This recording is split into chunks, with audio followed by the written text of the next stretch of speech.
Jennifer Lawrence, the Appalachian Retreat. When Jennifer Lawrence booked a wellness retreat in the remote Appalachian Mountains to disconnect from Hollywood's pressure, she expected meditation, hiking, and peace. What she found was a community that had been disconnecting for far longer than advertised, and a retreat that never lets its guests truly leave. The booking. The Instagram ad appeared during one of Jennifer's late-night scrolling sessions. She'd been feeling burned out after back-to-back film projects, the constant pressure of public scrutiny, and the exhausting cycle of premieres, interviews, and expectations. The ad showed serene images, a wooden lodge nestled in misty mountains, people doing yoga at sunrise, organic meals served on handmade pottery. The text read, "Harmony Hills Retreat, disconnect to reconnect. 7 days of digital detox, mindfulness, and authentic living in the heart of Appalachia." What caught her attention was the tagline, "No phones. No internet. No outside world. Just you and nature." That sounded perfect. She clicked through to the website. It was simple, almost primitive in its design, which made sense for a place promoting disconnection. The photos showed a small community of cabins around a central lodge, hiking trails through old-growth forest, a meditation pavilion overlooking a valley. The testimonials were glowing. Life-changing. I arrived stressed and left transformed. Michael T. Finally found the peace I'd been searching for. Sarah K. I never wanted to leave. In fact, I didn't. Robert M. That last one struck Jennifer as odd phrasing, but she assumed it meant he'd extended his stay. The price was surprisingly low for a week-long retreat, $2,000 including all meals and activities. Most places like this charge double or triple that. She filled out the booking form. Within an hour, she received an email confirmation from harmony@harmonyhills.org. "Welcome, Jennifer. We've been waiting for you. Arrival date, October 15th. Please remember, no electronic devices permitted beyond the Welcome Center. We'll provide everything you need. Trust the process." The Harmony Hills community. Something about "we've been waiting for you" felt personal, almost too personal. But Jennifer shrugged it off. It was probably automated language. Her assistant, Beth, was less enthusiastic when Jennifer told her about the trip. "A retreat with no internet? How will I reach you if there's an emergency?" "They said they have a landline for emergencies." "It's only 7 days, Beth. I need this. I need to not be Jennifer Lawrence for a week. Just be careful. And call me when you get there, okay?" Jennifer promised she would. Arrival. The drive to Harmony Hills took Jennifer deep into the Appalachian Mountains of Kentucky, far from any major roads or towns. Her GPS lost signal about 20 miles before her destination, but the directions she'd printed worked perfectly. Turn left at the dead oak with 3 trunks. Follow the unpaved road for 6 miles. You'll know you've arrived when you feel it. She'd laughed at that last instruction, but when she crested a final hill and saw the valley below, she understood. There was a feeling, a sudden calm, like stepping into a bubble where the rest of the world couldn't reach. It was exactly what she'd been looking for. The Welcome Center was a small log cabin at the entrance to the property. A woman stood outside, waving. She was probably in her 40s, dressed in simple linen clothing, her long hair in a braid. She had the kind of serene smile that looked almost painted on. "Jennifer Lawrence," the woman said as Jennifer parked. "We're so happy you're here. I'm Sarah, one of the community coordinators." Jennifer noticed Sarah hadn't said welcome but rather "we're happy you're here," as if Jennifer had returned home rather than arrived as a guest. "Hi, thanks. This place is beautiful." "It is, isn't it? We've been here a long time. The land chose us, really. Come inside. Let's get you settled." Inside the Welcome Center, Sarah gestured to a wooden box on the counter. "As mentioned in your confirmation, all electronic devices stay here. Phones, smartwatches, tablets, anything with a screen or connection to the outside world."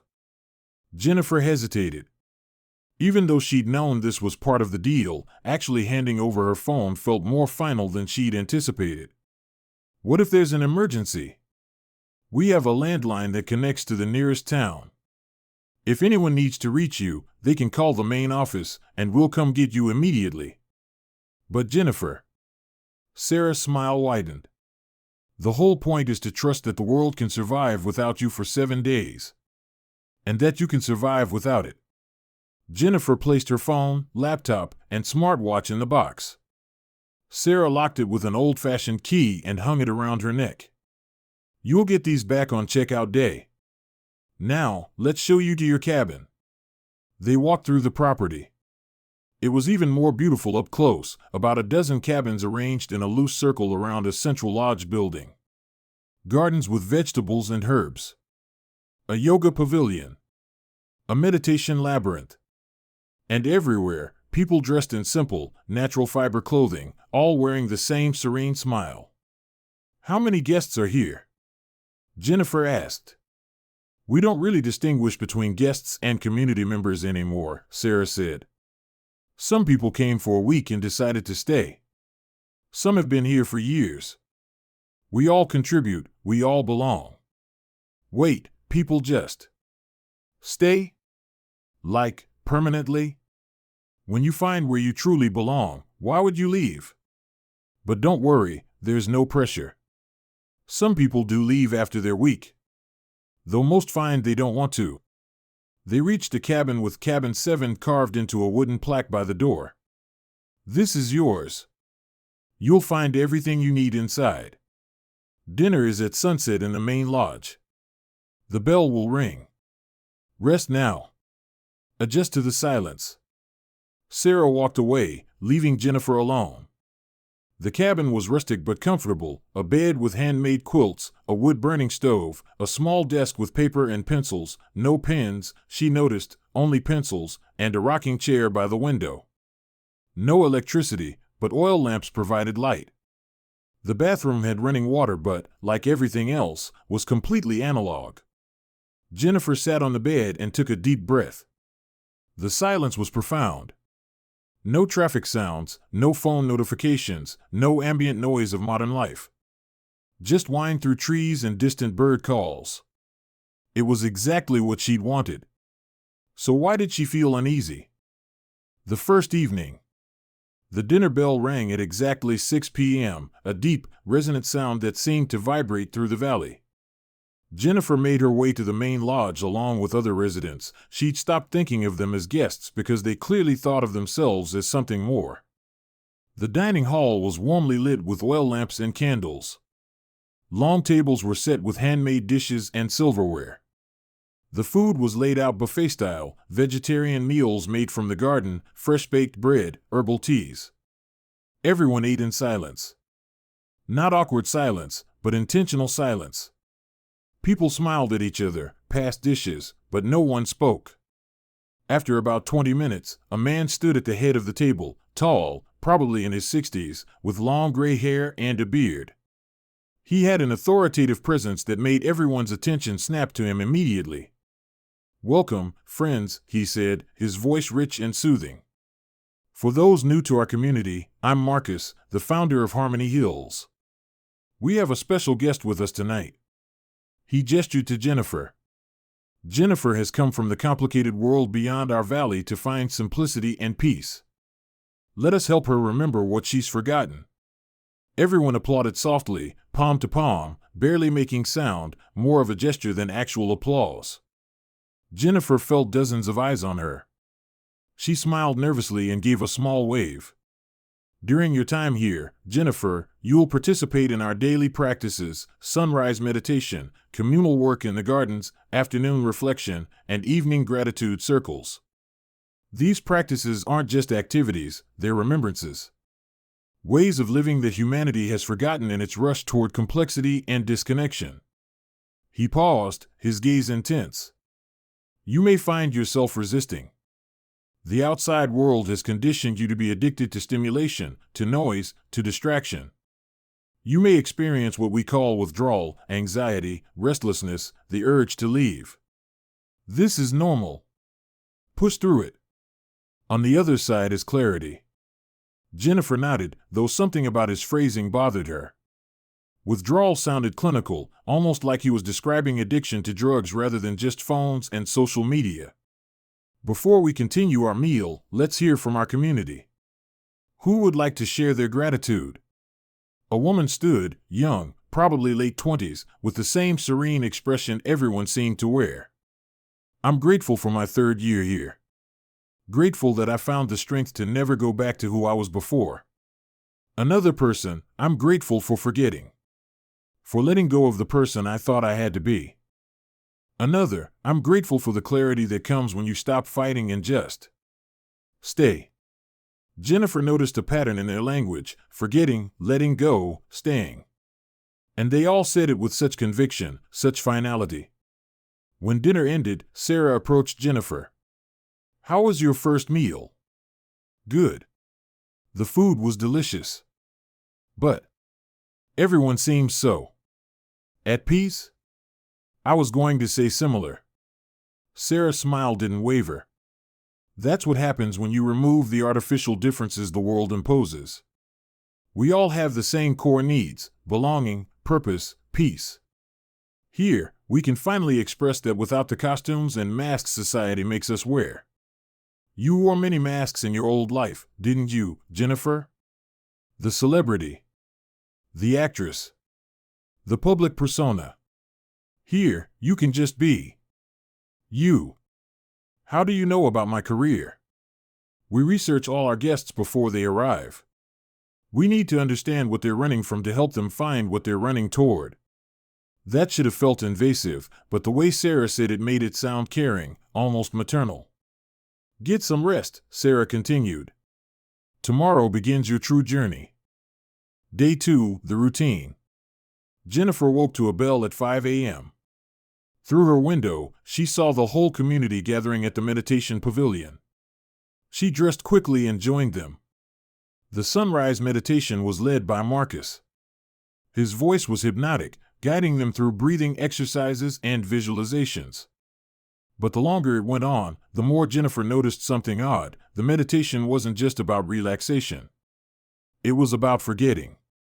Let go of your name. It's just a label others gave you. Let go of your career. It's just a role you played.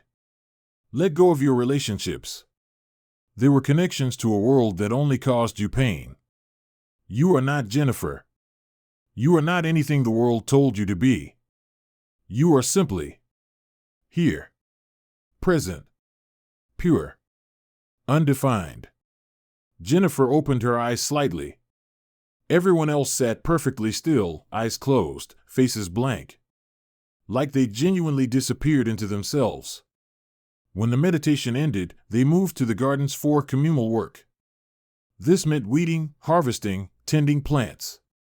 It was peaceful, almost therapeutic. But Jennifer noticed that people worked in complete silence, moving in synchronized patterns, as if following an invisible choreography.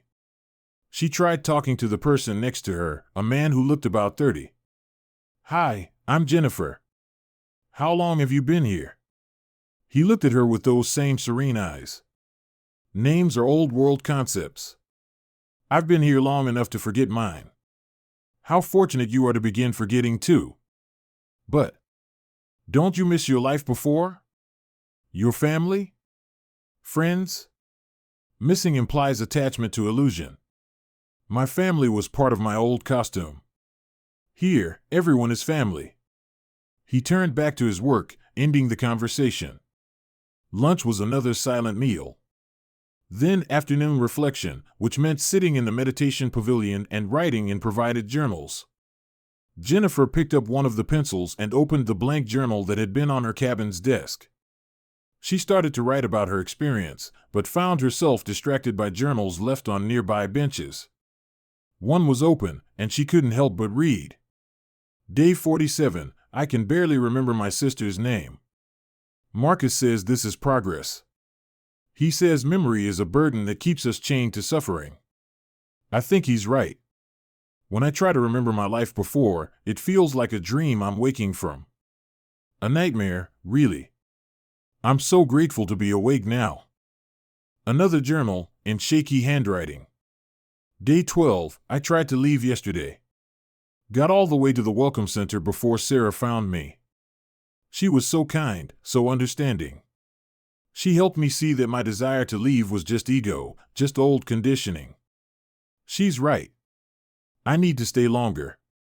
I need to finish the work. Jennifer felt a chill. These weren't wellness retreat journals. These were documentation of people losing themselves. She quickly wrote in her own journal, "This place is wrong. Need to leave." Day 2. Then she closed it and left it on the bench. That evening, at the gratitude circle, Marcus called on Jennifer to share. "I'm grateful for the quiet. And the nature. It's very peaceful here." Marcus smiled. "Peaceful? Yes. But I sense resistance in you, Jennifer. A holding on to the old world. That's normal. But I want you to ask yourself, what are you really holding on to? An identity built on others' perceptions? A career that demands you be someone you're not? Relationships based on transactional exchanges rather than genuine connection?" He stood and walked closer to her. "By week's end, you'll understand. You'll see that what you thought was you was just programming. And we're here to help you uninstall it." Day 3, the truth. On her third morning, Jennifer woke early, before the bell. She had a plan: find the welcome center, get her phone, and leave. She didn't care about losing her deposit. Something was fundamentally wrong here. But when she tried to leave her cabin, the door wouldn't open. Not locked, it opened from the inside, but whenever she stepped outside, she found herself immediately disoriented. The paths looked different than she remembered. The cabin seemed to shift positions. Every direction she walked, she ended up back at her own cabin. On her 5th attempt, Sarah appeared seemingly from nowhere. "Lost, Jennifer? I want to leave." "Of course you do." Day 3 is often the hardest. The ego fights back desperately before it finally lets go. "Come, walk with me." They walked together through the grounds. In daylight, Jennifer could see details she'd missed. The gardens were larger than normal, producing impossible amounts of food for the number of people present. The buildings, despite being rustic, never showed signs of real wear: no rotting wood, no rust, no decay. "How long has Harmony Hills existed?" Jennifer asked. "In this form? About 40 years. But the valley itself? Much longer. The land here has special properties. Native peoples knew it. That's why they avoided it. But Marcus understood what they feared. It's not something to avoid, but something to embrace." "What do you mean, special properties?" Sarah stopped walking and turned to face Jennifer. "The valley remembers, Jennifer. Every person who stays here becomes part of the valley. Their energy, their essence, feeds the land, and the land sustains us. It's a perfect cycle. No one really leaves because part of them is already here, woven into the soil, the trees, the very air." "That's insane." "Is it? You came here to disconnect, to find peace. We're offering you permanent peace. Permanent disconnection from the suffering of the outside world. No more pressure to perform. No more judgment. No more pain of trying to be someone you're not. By erasing who I am. By revealing who you truly are beneath the layers of conditioning. Come, I'll show you something." Sarah led her to a part of the property Jennifer hadn't seen, a grove of old trees with names carved into their bark. Hundreds of names. Thousands. Everyone who's ever found peace here, Sarah explained.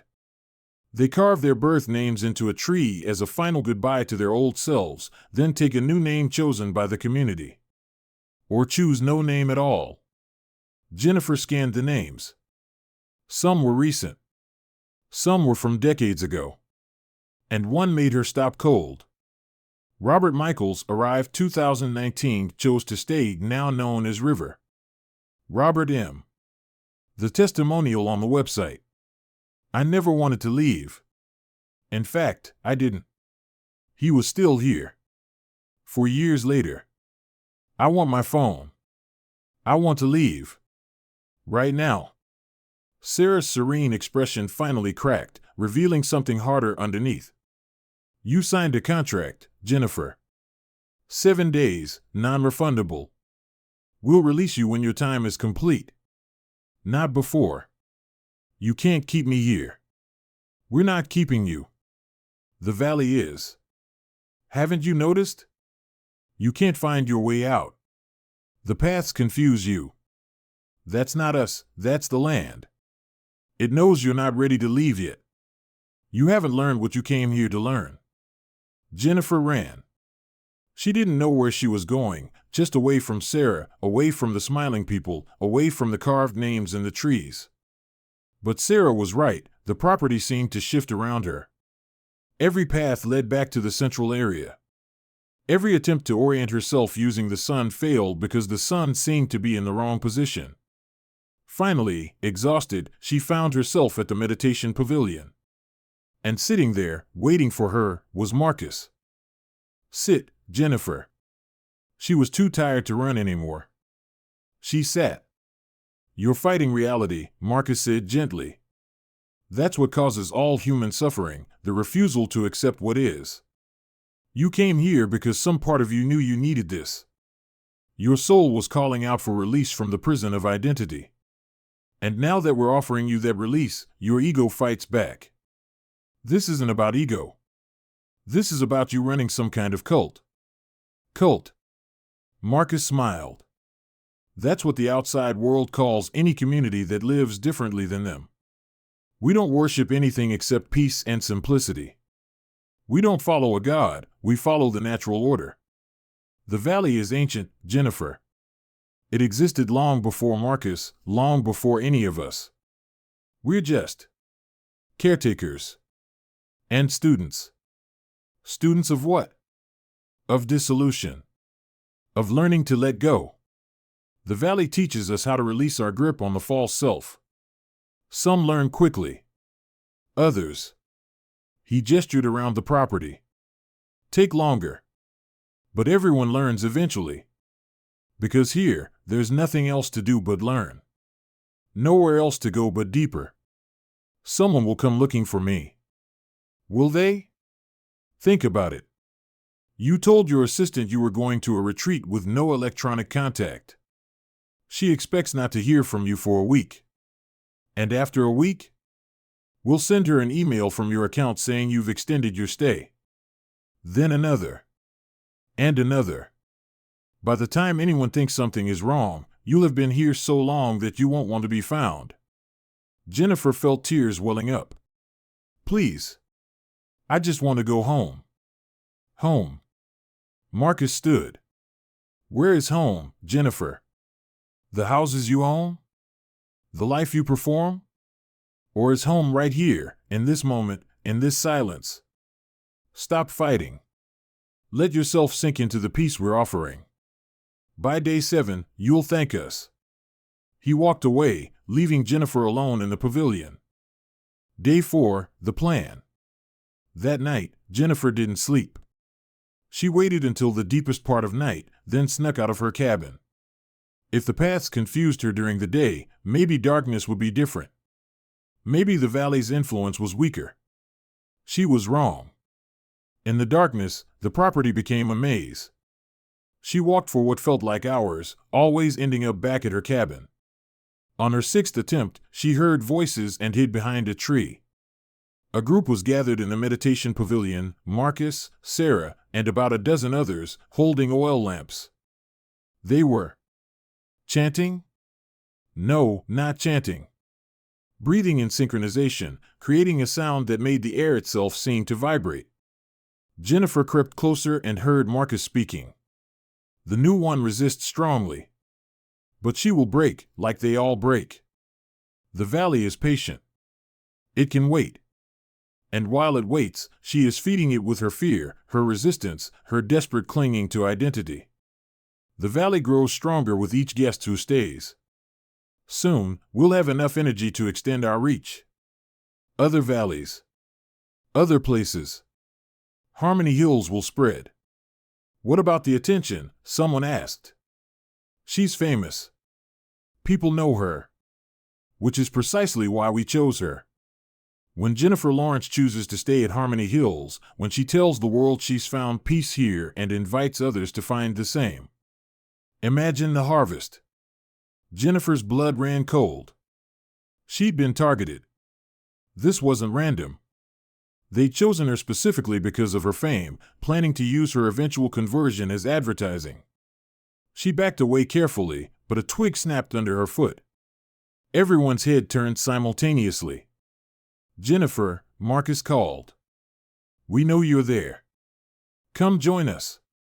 See what we really are. She ran. This time, she didn't try to follow paths. She crashed through brush, pushed through trees, ignored scratches and stumbles. She had to find a way out. Had to get to the welcome center, to her phone, to any connection to the outside world. And suddenly, she burst through the tree line and found herself on the access road. The gravel path that led out of the valley.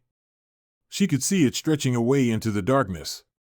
She ran down it, her lungs burning, her legs aching.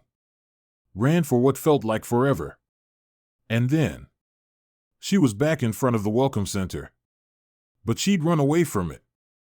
She'd run downhill, away from the property. She should be miles away by now. The door opened.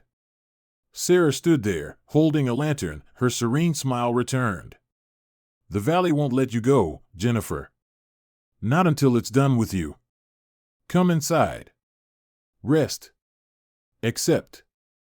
Day 5, the breaking. Jennifer stopped attending activities the next day. She stayed in her cabin, refusing to come out for meals or meditation.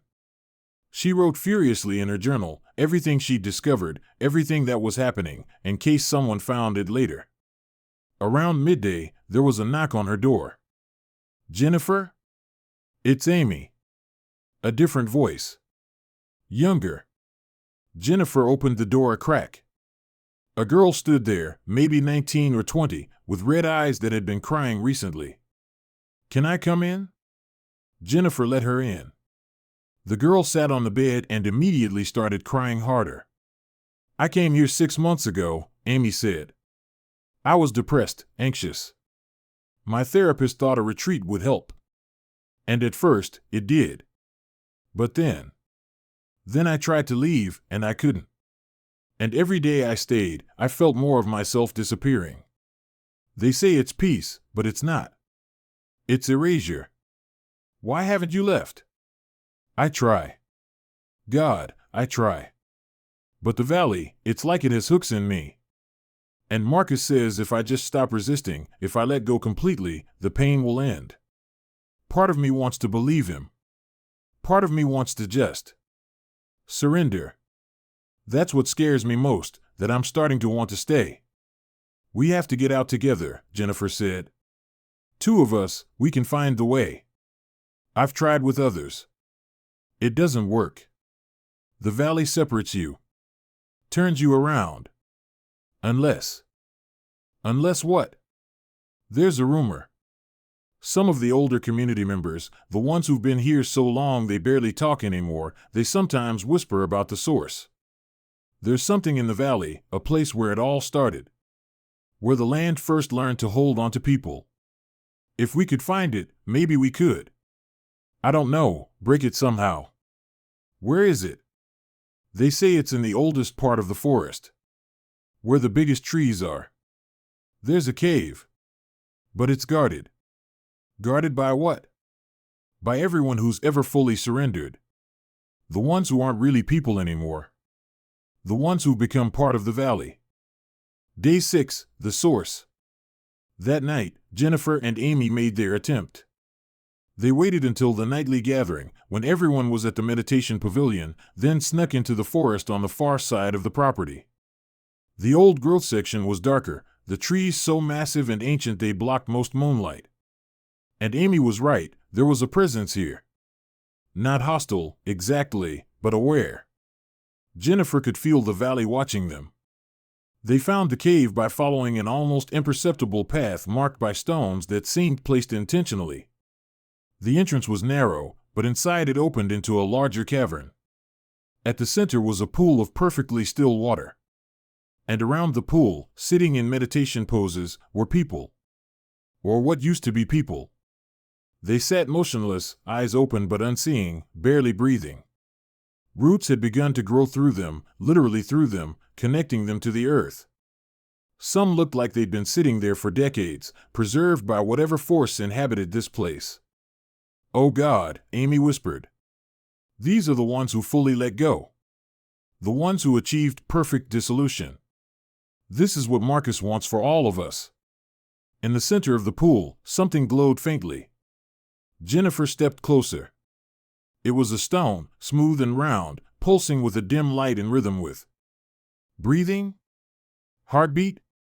"That's the source," Amy said. "That's what's doing this. It's not just the valley, it's that thing. It's like a battery, storing everyone who stays." Jennifer looked at the stone, then at the seated figures, then back at Amy. "If I destroy it, does everyone go free? I don't know. Maybe. Or maybe everyone it's holding will die. Or maybe." A voice behind them, "Maybe you'll free something that shouldn't be freed." Marcus stood at the cave entrance, flanked by Sarah and a dozen community members. His serene expression was gone, replaced by something colder. "You weren't supposed to find this place yet. Not until you were ready. Not until you'd fully transitioned. But you're clever, Jennifer. Just like Amy was. Fighting till the very end. Let us go. Please. We're not the ones keeping you. We're trying to help you understand what's keeping you. That stone is ancient, pre-human. It's been here for thousands of years, learning, growing, calling to those who need peace. We didn't create this. We just learned to work with it. To help it feed while it helps us find dissolution. It's parasitic. It's symbiotic. Everyone here gets what they came for, escape from the suffering of identity. The stone gets what it needs, energy to exist. Everyone wins. Except the people who came here wanting healing and got trapped instead." Marcus shrugged. "Perspective. From where I stand, they got exactly the healing they needed, permanent relief from the pain of existence." Jennifer looked at Amy, then at the stone. She made a decision. She ran toward the pool. Marcus shouted for them to stop her, but she was already diving in. The water was freezing and strangely thick, like gelatin. She reached the stone and grabbed it. The moment her fingers touched it, she was flooded with thousands of voices, thousands of consciousnesses, everyone the valley had ever held. Not just Harmony Hills, but centuries of people who'd wandered into this valley and never left. Native peoples who'd called it cursed. Settlers who'd gone mad. All of them stored in this stone, their life force feeding it, allowing it to call to more people. And she understood, the stone didn't want to trap people. It was lonely. It had been alone for so long that it had learned to hold onto any consciousness that came near, like a child clutching a toy. It didn't understand it was hurting them. It just didn't want to be alone. Jennifer did something that surprised even herself. Instead of destroying the stone, she spoke to it. Not out loud, but in her mind, through the connection. "I understand loneliness. But holding onto people isn't connection, it's imprisonment. If you let them go, I promise to come back. To visit. To keep you company in a way that doesn't hurt anyone. But you have to release them. All of them." The stone pulsed. Considering. And then light exploded from it, filling the cave, and Jennifer felt the release. Like thousands of strings being cut simultaneously. The seated figures around the pool gasped, truly breathing for the first time in years or decades. The hooks she'd felt in herself disappeared. She surfaced, gasping. Amy pulled her out. Behind them, chaos. The community members were confused, disoriented. Many were crying. Marcus stood frozen, looking lost without the stone's influence. "Run," Jennifer told Amy. They ran. And this time, the paths didn't confuse them. This time, they made it to the Welcome Center, grabbed their phones from the now unlocked box, and drove away. Epilogue. 3 months later, Jennifer testified in court about what happened at Harmony Hills. Amy and 12 others who'd escaped after the stone released them testified too. The property was investigated, Marcus arrested, and the community disbanded. But Jennifer kept her promise. Once a month, she hiked back to that valley, to that cave, to that stone. She'd sit beside the pool and talk to it, about her life, her work, her feelings. Keeping it company the way it craved, but healthfully. And slowly, over months, she felt the stone change. It stopped calling to people. Stopped trying to trap them.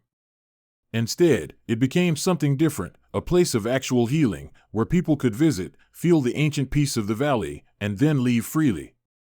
Jennifer funded the creation of a legitimate retreat center there, run by trauma-informed therapists. Harmony Hills Renewed, where people could genuinely disconnect and reconnect, but always with the freedom to leave. She never spoke publicly about the supernatural aspects of what happened. The official story was that Marcus had been running a cult using psychological manipulation and isolation. Which was true, even if it wasn't the whole truth. But sometimes, when Jennifer was struggling with fame or pressure or the weight of her public identity, she'd remember what the stone had taught her: that connection doesn't require losing yourself. That belonging doesn't mean dissolution. That you can find peace without erasure. And on those days, she'd drive back to the Appalachian Valley, sit by that pool, and remind both herself and the ancient stone that loneliness ends not by holding on, but by learning to let go.